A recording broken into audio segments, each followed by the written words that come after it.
Welcome, everyone. I have a new episode today. Here I'm with John Rota, which is someone who I truly, truly admire for all the work that he's done in the marketing space and the creative space. And he said yes to have an interview with me this afternoon. So thank you so much for being here, John. How are you? I'm well. Thank you for having me. It's a pleasure. Yeah, so tell us a little bit about your book. I mean, I know you're working on your second book. You're working on but and I hope you keep writing more books, by the way, because a lot of people, I'm sure they want to learn more from all your experience. But why don't we start by you sharing with anyone in the audience who's listening a little bit about you and your background and your story? Cool. Well, thank you for your introduction. I appreciate that. I'm a creative marketing leader. I come from the creative world. I started in film and television. I used to develop, I used to be in development at HBO Films, and I worked in HBO Sports and did documentaries. That's how I started my career. I started my career in boxing. And then I moved from doing that to having my own business, which did a lot of social advertising and stuff like that. A few years ago, we did it was called Mind Blast, and we did things for Lexus and for Chevrolet. And I used to do a lot of different ads for different companies and bring out their do strategies for them and actually like figure out the best way they can market their brand in a way that's different and reaches different people, that kind of thing. So that's how I got into advertising. And then I moved to New York and I started working at bigger agencies like Saatchi and Saatchi and DDB and RGA and a place called Essence Global. And I worked on campaigns and advertising for, things like places like Google and Walmart and Samsung and Tide and even Advil and Autodesk and PayPal. So my lane in the agency world became more creative operations. There's like the intersection between storytelling and systems. So like helping teams deliver work that's both inspired and operationally tight. And I also do advise in-house for brands and startups on growth, content, and culture. So my real niche is like content strategy and also, I'm sort of like a fractional CMO as well. And I like to do what I'm doing now is combining more mindfulness and neuroscience through the lens of performance and marketing, which is kind of carving a new niche because I've been studying more neuroscience and working with this NPM hub community. And, that's where that really came about when I started writing my book 3, 4 years ago. And that same philosophy is sort of at the heart of Let Go, Let Golf, which is really blending sort of, meditation in the form of recreation. It's like, how do you find your flow state in life and in golf? And how do you improve your life through that stage? How do you enjoy your life and actually improve it at the same time? And you just share something really, really important because we're in a saturated market right now, right? We know this, and I guess you're seeing the shift in the audience, the shift in mindset, the shift in technology since your times in HBO Yeah. until today. So can you share a little bit about what has, in your opinion, shifted the most, and that it's like what most marketers and what most businesses are struggling? And you also said like this creative process, um, where you're creating a brand and you're building like the messaging and you're building everything, right? And but they also want to go and go fast and do the operations and launch. Like what do you see that has changed? Because I feel a lot of people are skipping the steps because of technology, meaning AI. They are going all in into activation and let's go, let's do it, instead of like you said, like in golf, like really have a strategy and thinking and analyzing where do I want to go, how do I want to hit, what's the best way to for me to hit so I can just get to that hole, right? So I would like for you to tell me a little bit about like this, how do you see this process of like. Yeah, I think that's a good point. People are quick to adapt. It's good to be quick to adapt, but also, what's the humanistic outcome of it? Like, it's AI is really important to know, but also that's artificial intelligence, but artificial emotions is really what it's really not about. Emotions are not what AI can contribute, right? So it's like that's where I learned about, emotional intelligence in disguise. That's like business is really that itself, right?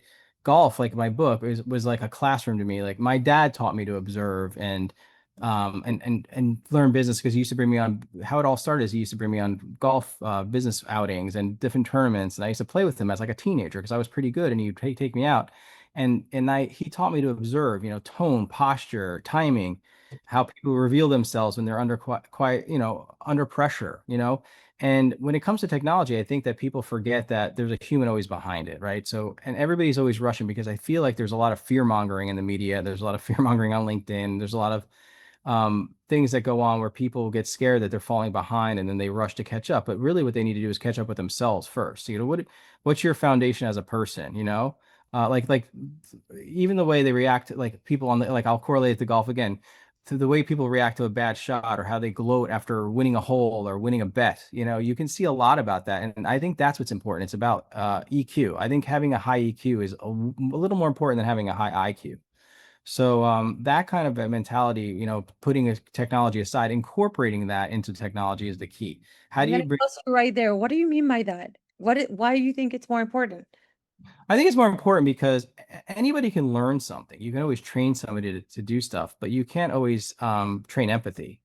You can't always train, things that people do to help people understand a little bit in a better way, or people can, or have people um, communicate in a way that's more effective, and as opposed to barking or yelling at orders. It's crazy how, when you work in corporate America, you see all sorts of different personalities. A lot of people are great. A lot of people under pressure tell you something different. I'm not excluded.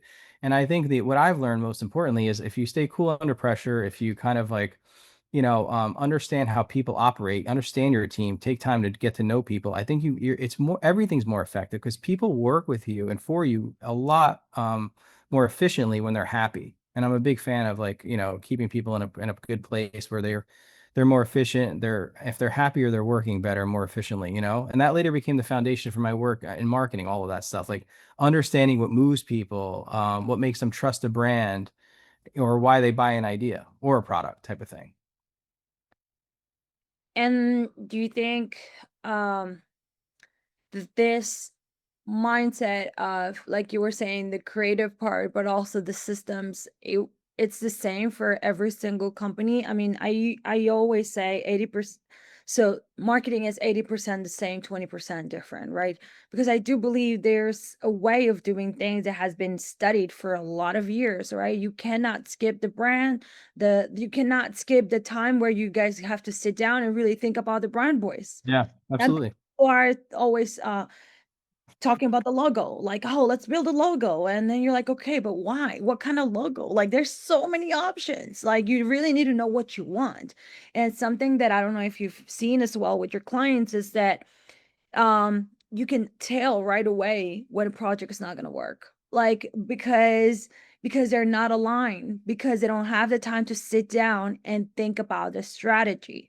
If they don't think about the strategy, they're going to be activating, like I said, or they're going to be taking action because they want to move fast and get things done, but the reality is nothing is aligned, and you cannot fake that connection, like you said, that vision that the brand has to share with the world, because not even the founders or the operations or the senior level group, they don't get along, they don't get to the same vision and the same mindset. Have you seen that? Like Yeah, you see, I think like what you're getting at, I think what I pull out of that is a lot of times how things start. It's like anything else. It's like when you start a little off course, like if you're in a plane and you start a little off course, if you don't adjust, you're not going to get to where you're going because the wind will blow you, right? So it's where you start. It's if you start a lot of times you these kickoff meetings and you maybe the strategy is not exactly correct, or people are trying to rush a deadline because of client pressure, that kind of thing. And a lot of times, sometimes when things go wrong, it's because they start off in the wrong spot right away.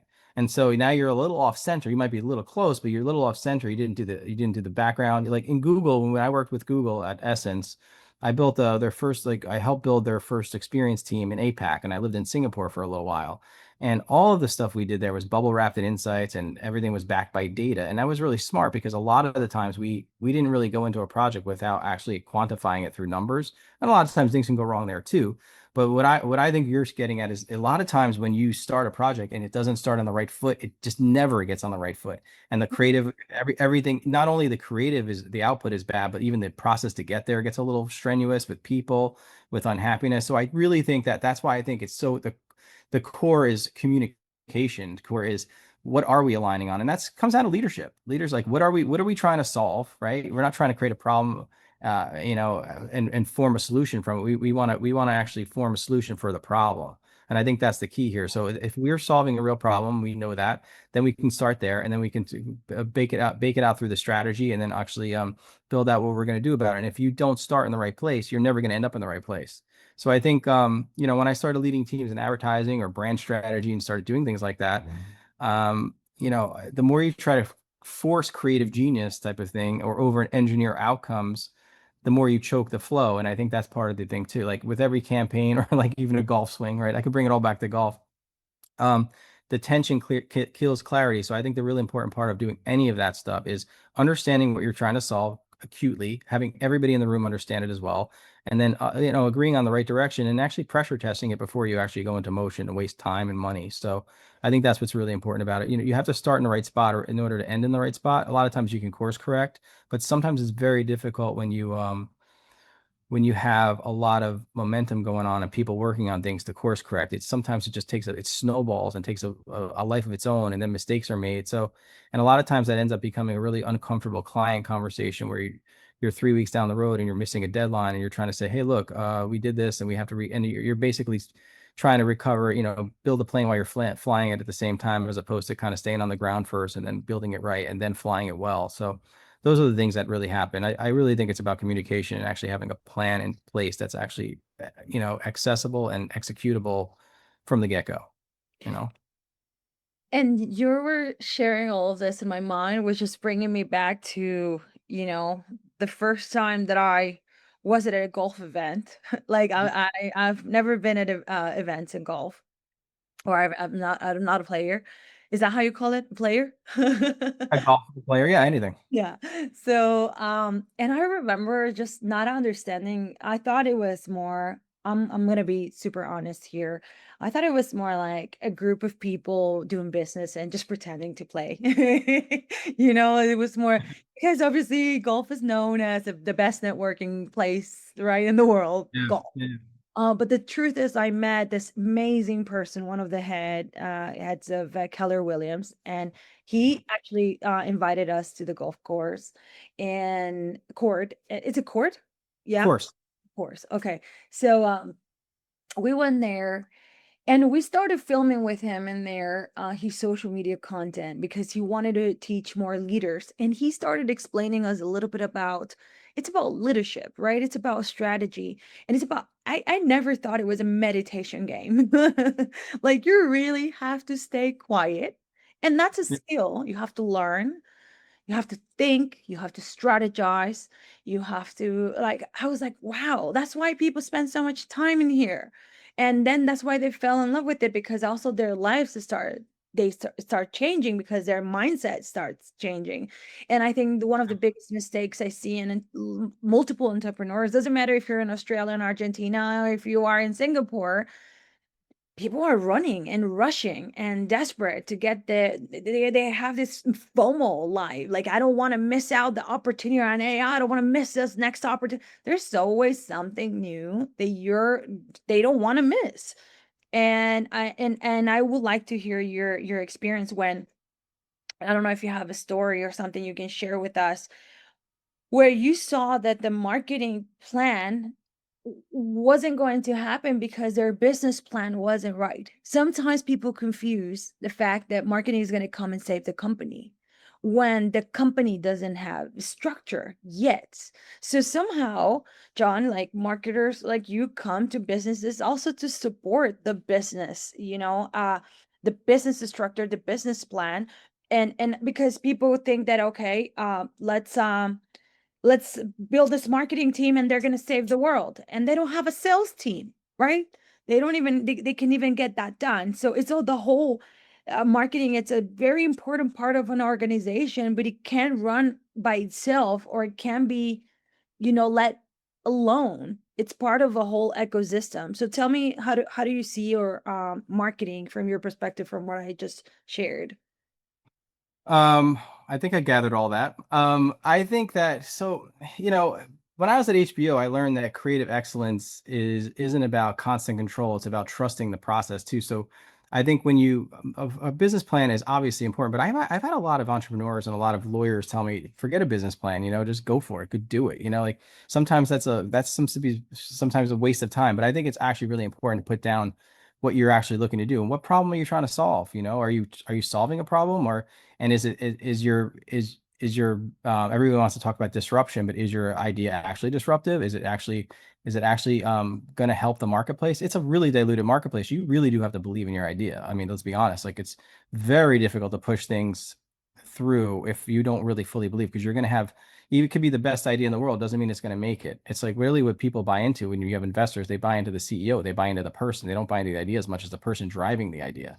The idea's got to be obviously amazing, but the person has to be even more amazing. So, when I was working on like, campaigns for some of the stuff we did at HBO, and, I worked on a lot of like Emmy and Golden Globe winning stuff. It was great. I was part of the staff that worked on a lot of crazy, amazing stuff with, Robert Redford and Dick Wolf and Edward James Olmos and Kenneth Branagh and whoever else. And there's a lot of people involved there. And I realized that the best ideas came when, well, number one, when you work with the best in the business. When you work with talent, talent really does speak for itself. And when you work at a place like that and you're working with top talent, things actually do tend to work out really well. But you also have many issues. I mean, there's got to be good leadership. There's got to be a good vision. And I realized that when you loosen the grip a little, this is sort of what I talk about in my book. When you loosen the grip a little, when you stop forcing the brilliance and let the talent do what it does, the results always win. So I'm a big believer in getting the right people around you, smarter people than you, people that bring something to the table you don't bring.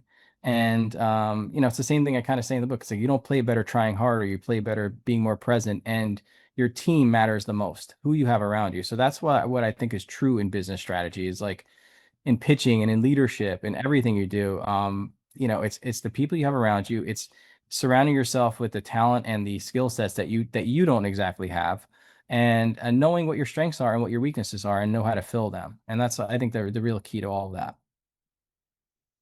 And yeah, I agree with you. To me, it's kind of surprising to hear you saying like this lawyer's told you forget about the business plan because um Yeah, I mean, I'm not saying I'm not. Of course, the business plan is important, but but I, I, I I love just wanted to go against the grain what there, you because I said. have heard that. I've heard it a few times. Like, I don't worry, but the business plans are obviously of paramount importance, because you've got to know what you're doing, obviously. But I think what he was really saying was focus on the idea, focus on the on what your output's going to be first, instead of checking a box with the business plan. That's what he was saying, really.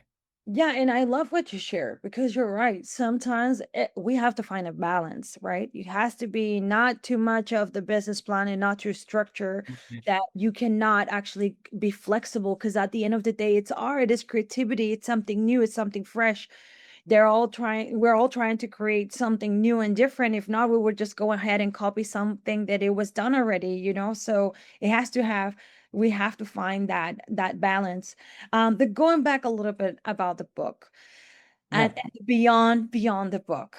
When was the first moment you said, oh, I think I'm gonna write a book? And I really would like to understand more of your cover. We're gonna show the cover right here, but Yeah. I want you to share the story about the cover, because when you're writing a book, and this is my experience, I don't know if you know that we've launched over 300 books. I uh do. Yeah, and it's amazing. and uh and this books, for me, I've seen multiple covers, right? I've seen people who pay someone in Fiverr. So Right. like, some of the bigger publishing houses, they take long time developing a cover. So I would like to hear your story about how you started writing the book. What was that why they made you really say, I need to write my first book now, because you can write it anytime, but you said, I want to write it now. And the other one is like a little bit about the cover. So tell me about it. Well, first, the cover is, I just had the idea of a guy meditating and levitating on a golf course, and it actually the cover is was illustrated by Victor Juhasz, who's a pretty famous, amazing illustrator who's done a lot of things for Ryan Holiday and Stephen Pressfield and Rolling Stone, and he does stuff for the military. He's a pretty amazing guy, and I'm lucky to found him.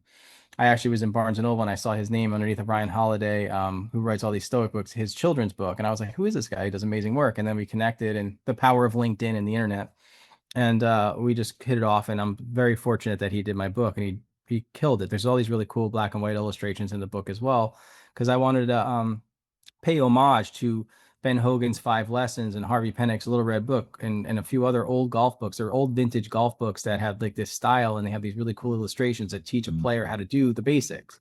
But I kind of did it where I wanted to kind of have it technically sound, but have a little humor to it too, because I sort of wanted people to, the whole vibe of the book is not to be so technical about golf, but to be more mental about it.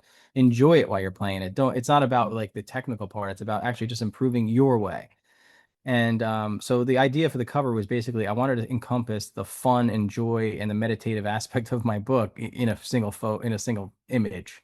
So I think he nailed it because it's pretty cool. It's pretty fun. I think it's very different. Yeah, I think your book, it's very different from all the books, because somehow when I saw it, I was like, it feels like you're calling my inner child.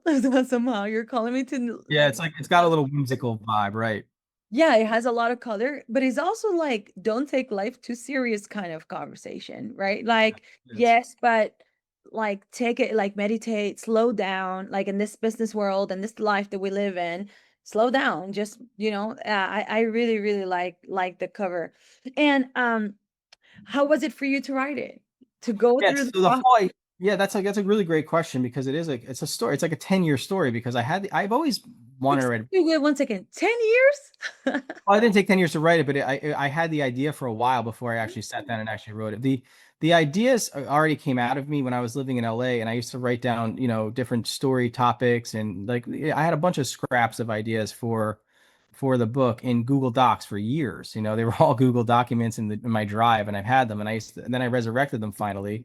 And I actually just found a publisher that I pitched it to, and she really liked it, and she mentored me through the process. And it started when I was living in LA. I used to play golf with a ton of friends, and after long days, like meetings and pitch meetings and production meetings and different different things we were doing there. We'd go out on sunset on Fridays or Thursdays, and we used to go to this place called Veterans, which is like the secret course in LA, like between Westwood and Brentwood. I used to live in Brentwood, and we make up games while we practice. Nothing serious, just playful competition.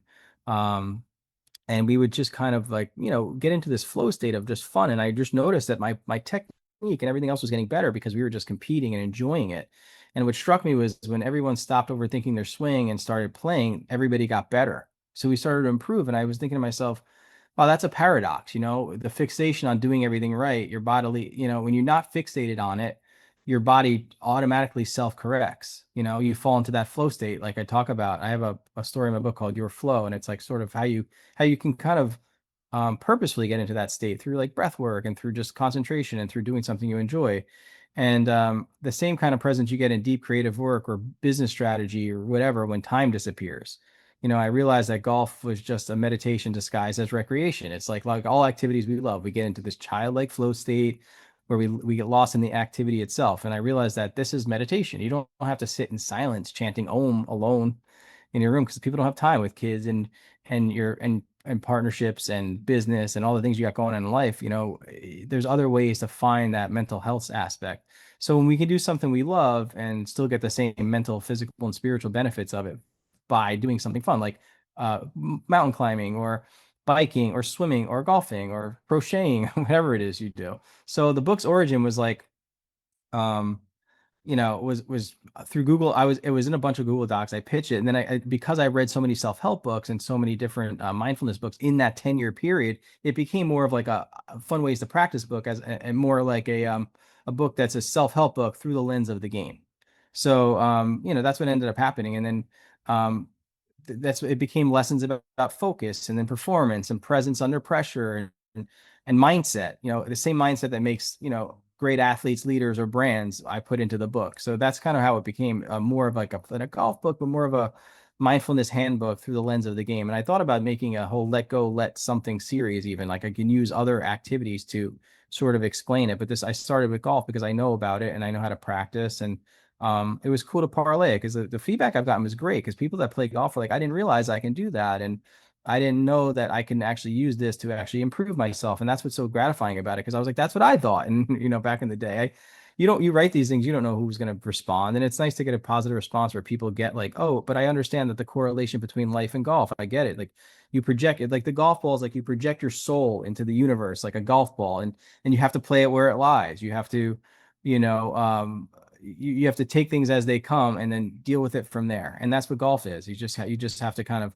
play it where it lies and deal with the result. And then you have a whole nother hole to start over again and do it better. And if you can do it better, and if you can't, if you continue to do it, you get a little bit better. And some days you don't, some days you do. It's ups and downs like life, like everything's not really linear. And you learn those lessons through the game. That's what I think is so interesting about it. And so I hope, like, through the book, I correlated that rather impactfully because I think that, that was what I got out of it, which was like, wow, there's something so similar because golf is like, you're not in basketball or hockey or even football, like it's millisecond to millisecond you're playing, so you're really just reacting to the flow of the game. In golf you have time between shots, you have like sometimes 10 minutes before you hit again, so you have a lot of time to think, and then you have a lot of time to strategize or get in your own head or ruin it, so that it takes a lot of mental strength and focus to like you have 10 minutes between, but then you have that 8 seconds where you have to get behind your ball, line it up and hit it. And those 8 seconds is really where, like, that's where you lock in when you're when you're giving a keynote, or when you're pitching something to somebody, or you're doing something. Those are those seconds you need. It's like pre-shot your routine. So it correlates really well. And I use all those techniques for golf and for life. I have a meeting in a couple hours that I have to go do that for. And it's going to be, I'm going to use those same techniques where I'm going to go in and present something, and it's going to be fun to do. I'm excited about it. And I keep myself calm and do like my pre-shot routine before a meeting, like I would do it before a shot. Everything that you share, I've been like, I'm just processing everything you're sharing because it was so good. Um, I'm taking my own notes as well. Like I always think that we can learn from everyone's experiences, right? The way that you see marketing, and probably there's many marketers, but I think that every single one, it has its special and unique way of sharing and understanding and having like this lens, right? You really have the way that you perceive the world and your world. So what is the type of uh businesses that you help, John? Like, what is it that, like, if there's someone listening today and they're like, okay, I'm enjoying this conversation so much. How can you help a company? Do you work with every single one of the companies? How can they get to you? How can they contact you? Obviously, where can they get their, like, your book? That's something they can get right now if they just go and click the link, and they just go to letgolf.com. It's so easy. But yeah, if someone wants to can they connect with you on LinkedIn? How would you like our audience to actually go ahead and connect with you? Oh yeah, LinkedIn's a great way to connect with me. I'm also on Instagram under my name.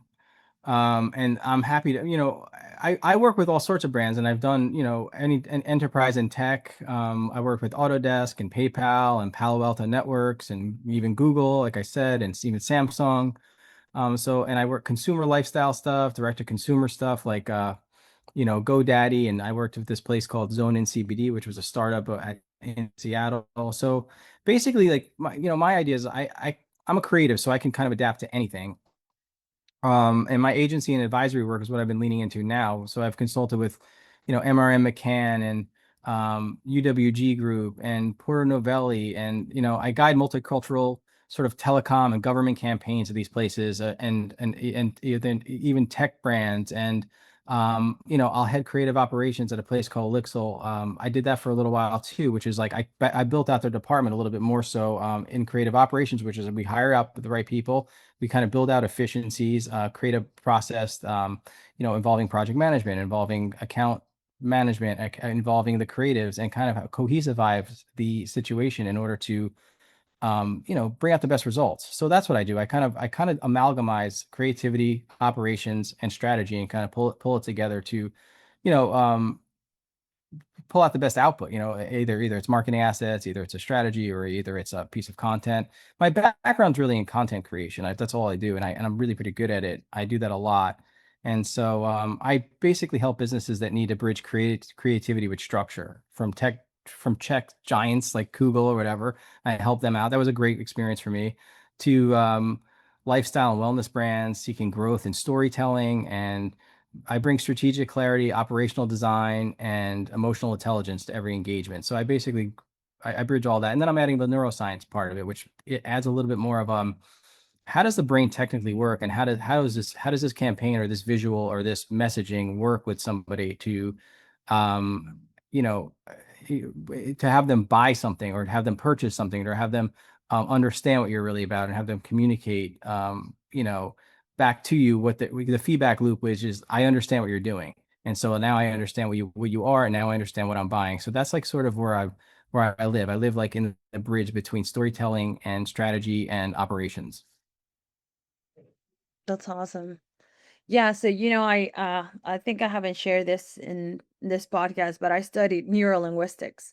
And Well, the reason why I studied neurolinguistics is because I'm a self-taught in English and also French, and also I'm learning Portuguese, and I wanted to understand how languages are acquired in the brain and how you mm, actually retain languages, right? Like you can learn a language, but then you can forget it. So that was my number one goal when I was like around 12, 10 or 12. I was like, how do people like, why do I, how did I do it? Like, and if I can do yeah. it, I'm sure I can teach it to somebody else. So I started my English schools back in Guadalajara, Mexico. But what you're sharing is so important because as much as we have technology, we're still selling and connecting and marketing and advertising to humans. We won't be able to advertise or market to robots. You can use technology to do it, but you're really still marketing to humans. That's the truth. I mean, the best marketing isn't just about what you say, it's about conditions you create for ideas to thrive. Like at HBO, it was story precision; and advertising, it was process and scale. Um, at Google, for instance, or Samsung, it was cultural orchestration. So whether you're shaping a campaign or a team, your job isn't to control creativity, it's more like to conduct it, to design an environment where insight, timing, and execution move in harmony. And that's sort of where my niche is. I've sort of came from, I don't really act as I was a producer when I first started in advertising, but I got into that operations role, which is a way you could step back from the creative and kind of look at the overall scope of the department and say, how is this going to run more efficiently? How do we save money? How do we service our clients better? How does client services and strategy work better together? So when that happens, storytelling and all the output becomes not just an emotional, situation where you're kind of impacting people, but it becomes an inevitable success because you're keeping those things in mind as you move forward. So it's all about really creating an environment of productivity and positivity to have the best outcomes. That's sort of what I do, and I keep in mind. Always try to keep it humanistic. There's a lot of technical aspects of it that I'm kind of staying away from here because it's who wants to hear about it. But it's about really creating environments to thrive. And how do you do that? And I think you and I can speak for like hours and hours and share more knowledge, and I hope people go and grab your book today. But before we go, and before I also I close this episode with you, if today you had one advisor, let's imagine we have this founder, entrepreneur, business owner, decision maker who found this conversation either on Spotify or Apple, or they found it on YouTube.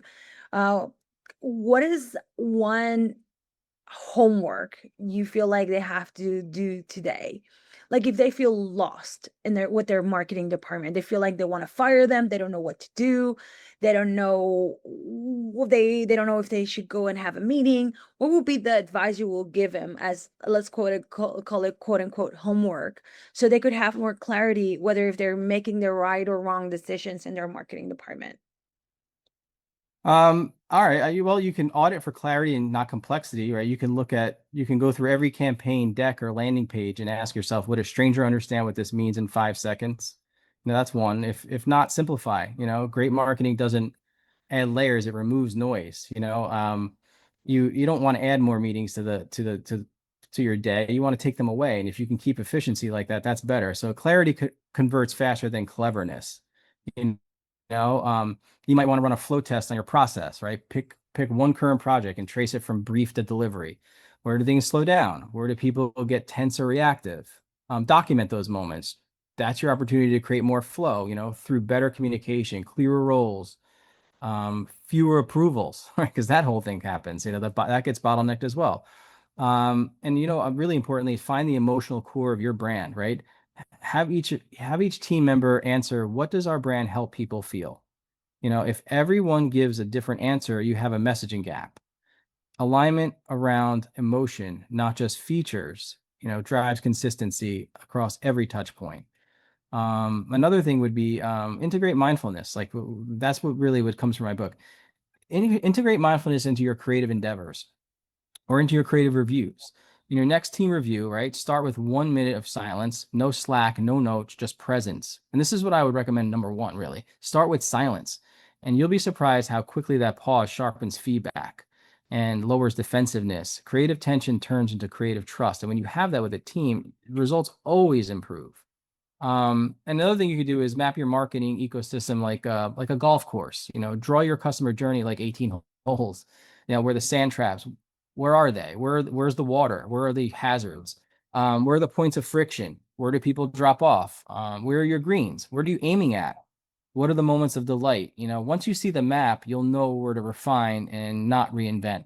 So that's sort of my advice. And I would say that you really start with silence because that's where ideas really come from. Start with silence, start with breathing, go out and take a walk.